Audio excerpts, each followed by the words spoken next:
As histórias da Bíblia atravessaram gerações não apenas como textos sagrados, mas como narrativas cheias de mistério, emoção e poder simbólico.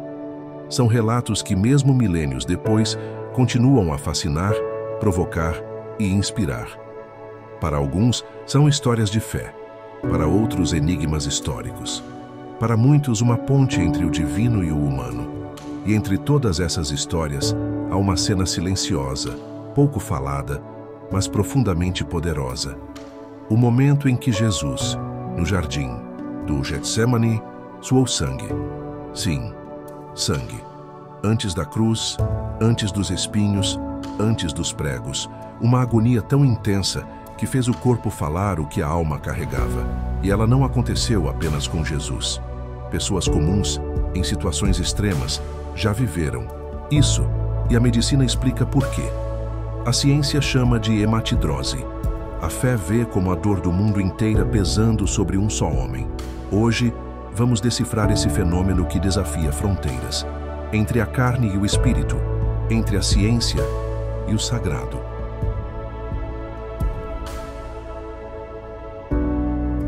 Era uma noite fria de março em Florença, 1586, quando o médico italiano Marcello Donati se deparou com um caso que mudaria sua carreira para sempre. Diante dele, uma jovem nobre, pálida, trêmula, apresentava um sintoma que nenhum livro de anatomia da época poderia explicar. Seu rosto, suas mãos, seu pescoço estavam cobertos de sangue. Mas não havia cortes, não havia feridas, apenas um suor vermelho e espesso escorrendo como lágrimas carmesim. Donati anotou em seu diário: é como se seu corpo chorasse por dentro. O que ele não sabia é que, séculos depois, a ciência daria um nome a essa condição: hematidrose. Uma reação física tão rara, tão extrema, que só ocorre quando o corpo humano é levado ao limite absoluto do sofrimento. E essa história começa muito antes da medicina moderna. Começa num jardim silencioso, numa noite de lua cheia, onde um homem, segundo relatos milenares, teria suado sangue pela primeira vez na história registrada.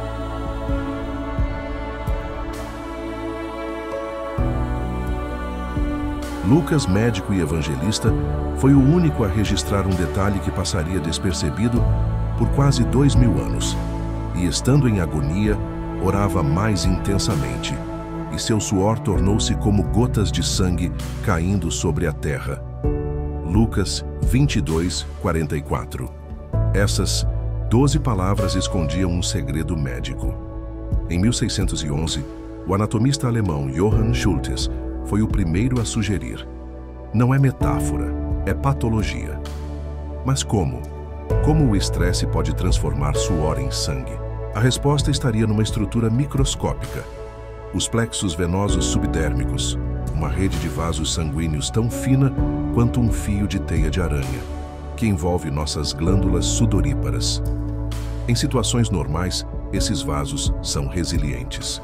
Mas submetidos ao tipo de estresse que Jesus enfrentava, sabendo que seria traído, torturado e crucificado no dia seguinte, ocorre uma cascata bioquímica devastadora. O hipotálamo dispara um sinal de SOS. As glândulas adrenais liberam uma overdose de adrenalina. A pressão arterial sobe a níveis catastróficos. Os vasos mais frágeis, aqueles que nutrem as glândulas do suor, implodem. O resultado? Uma mistura de sangue e suor que escorre pelos poros. Não é um milagre, é fisiologia extrema.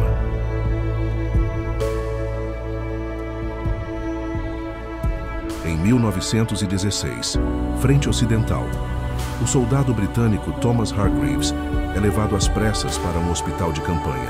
Seu sintoma? Sangue saindo pelos olhos e axilas. Seu diagnóstico? Shell shock, o que hoje chamamos de estresse pós-traumático. Seu caso, documentado no British Medical Journal, foi um dos primeiros a comprovar: a hematidrose não é exclusividade de relatos bíblicos. Ela ressurgia agora nos campos de batalha mais sangrentos da história. Outro exemplo veio em 2009, em Calcutá, Índia. Um adolescente de 14 anos sangrava pelas mãos antes das provas escolares. Nenhuma doença sanguínea, nenhuma lesão, apenas estresse puro. O diagnóstico: hematidrose psicogênica. Em 2021, um estudo da Harvard Medical School revelou que 1 em cada 10 milhões de pessoas pode desenvolver hematidrose ao longo da vida. São cerca de 800 casos em potencial no mundo hoje. Quantos desses passaram despercebidos ou foram chamados de milagres?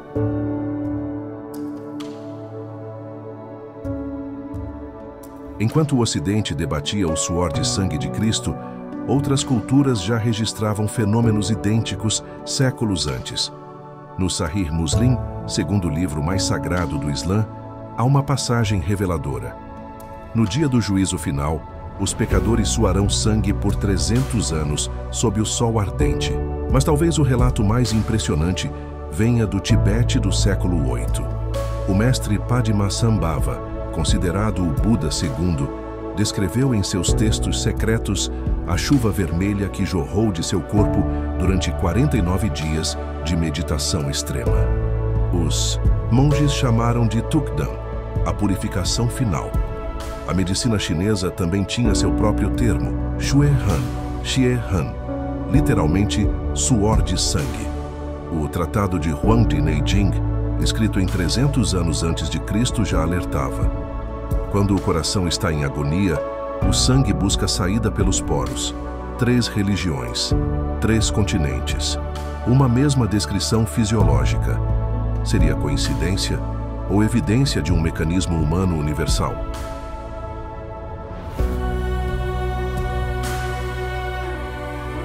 Em 1943, bloco 46 do campo de Dachau, o médico nazista Sigmund Rascher registra em seu diário: o sujeito 19 começou a excretar fluido sanguinolento após 72 horas de estresse hídrico e choques elétricos. Era parte do infame experimento hematoidrose, tentativa de criar soldados que sangrassem pelo suor como forma de camuflagem natural. Os arquivos, descobertos em 2007 pelo Yad Vashem, revelam: 83 prisioneiros morreram nessas sessões. Embora esses documentos existam, muitos historiadores ainda questionam sua autenticidade total. Mas os nazistas não foram os únicos. O projeto Krasnaya Rosa soviético usou psicodélicos e privação sensorial para induzir hematidrose em espiões. O objetivo? Criar agentes que pudessem sinalizar perigo sem precisar falar.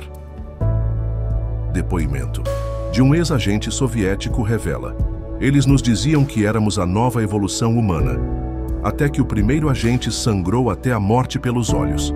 Esses arquivos macabros provam 2 coisas: a hematidrose pode ser induzida artificialmente. Preço é alto demais para qualquer ética médica.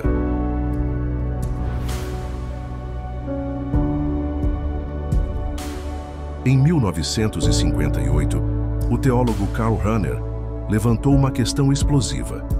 Se Cristo já sangrava no Getsemane, a crucificação teria sido menos dolorosa? A controvérsia dividiu a igreja.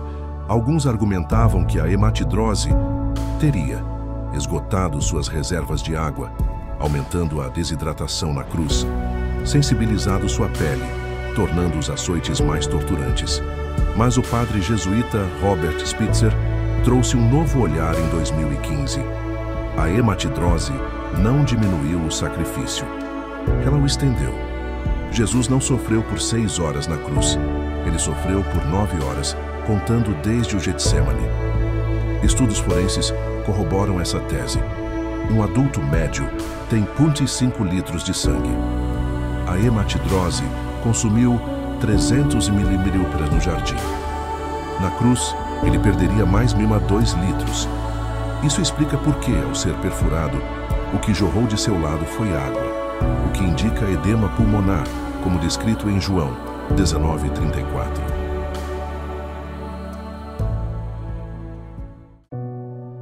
A hematidrose é uma janela para o extremo da experiência humana. Ela ocorre quando o sofrimento ultrapassa os limites do invisível e se manifesta na pele, como uma linguagem ancestral, como um grito silencioso. É rara, sim, mas não é ficção.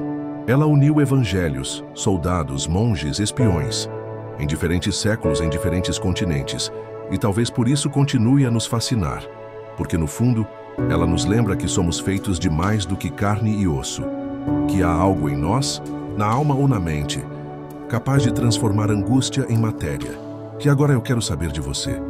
Você acha que a hematidrose é apenas um fenômeno médico? Ou um sinal de algo maior, algo espiritual? Deixe seu comentário abaixo. Eu leio todos. Se esse vídeo te impactou de alguma forma, curta, compartilhe e inscreva-se no canal Ficção Real. Aqui a linha entre o real e o impossível é apenas o começo da jornada. Até o próximo mistério.